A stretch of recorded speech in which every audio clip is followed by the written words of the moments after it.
Thanks very much, Minister, for your speech, and can I welcome you to the House as well? It's the first time to get the opportunity to welcome you here.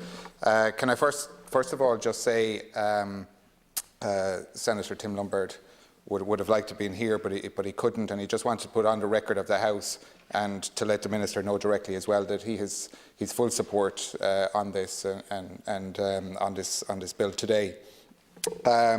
The Horse and Greyhound Fund was established for the specific purpose of giving support to the horse and greyhound racing industries.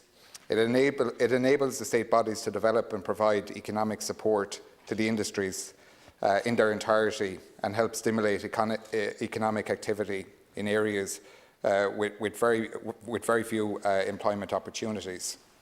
It is estimated that there's 15,200 jobs at the core of the racing and breeding industry. There was an annual report by the HRI done in 2019 that indicated, after another successful year in the racing and breeding industry, that the focus on ownership led to a further increase in the number of horses in training and more horses competing.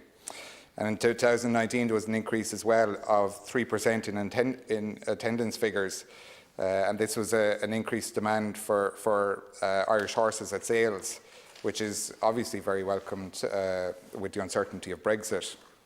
And as you know, and I'm totally sure, Minister, you'll continue, successive governments have acknowledged the importance of these industries and have supported them.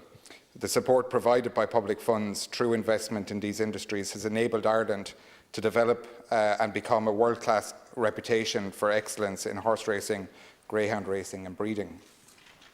The horse and greyhound racing industries have made a huge contribution to our economy, especially in rural Ireland in places like counties like my own in Tipperary. It's estimated that the thoroughbred industry has an annual economic impact of 1.9 million, with direct and indirect employment of about 29,000 people in total, and the greyhound sector provides an estimated 12,000 people with an economic benefit. And as you said yourself in your speech, this is these are people and these are communities, and behind the 29,000 people that I mentioned, these are people in small communities like my own in Tipperary, and we're very fortunate in my county to have a brand like Coolmore that employs so many people directly and indirectly in Fethard and in the wider region in Tipperary, and they're very good to our community, and they give back an awful lot. In terms of racing, but in terms of the community. And I'm sure, Minister, you're aware yourself that Coolmore have been very productive in trying to support Fethard as a community. They've worked together with the Department of Rural Affairs to start the new Fethard Town Park, which is a combination of 27 communities all around the area to build a new park, bring sports clubs together, sports organisations, communities together to provide a space for that area, and that's done because of the commitment and the support by Coolmore. But it's not just about supporting organisations like that. There's every parish in Tipperary, and I'm sure every parish in rural Ireland, has small stud farms and small horse owners or greyhound owners, and it's about supporting them. We've made decisions in government to support so many sectors of society in the last 6 months. Whether it's retail, whether it's businesses, multinationals, it's all about trying to help sectors of society that are struggling through COVID financially.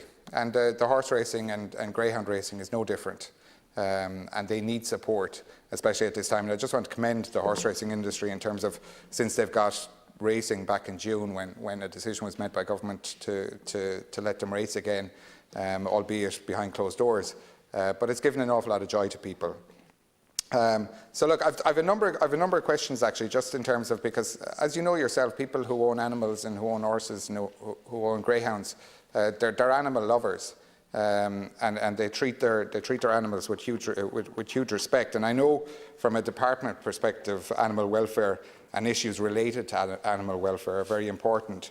And could you just develop, when you reply, on how the department will monitor how much is being spent by the RCE on welfare, because it is very central.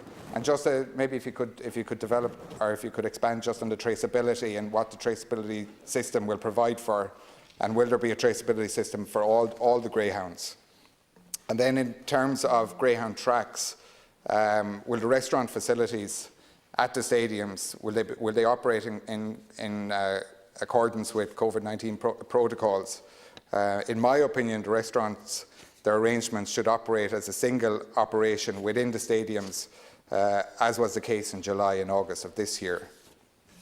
And then my final question would be just on a local issue in Clonmel as well.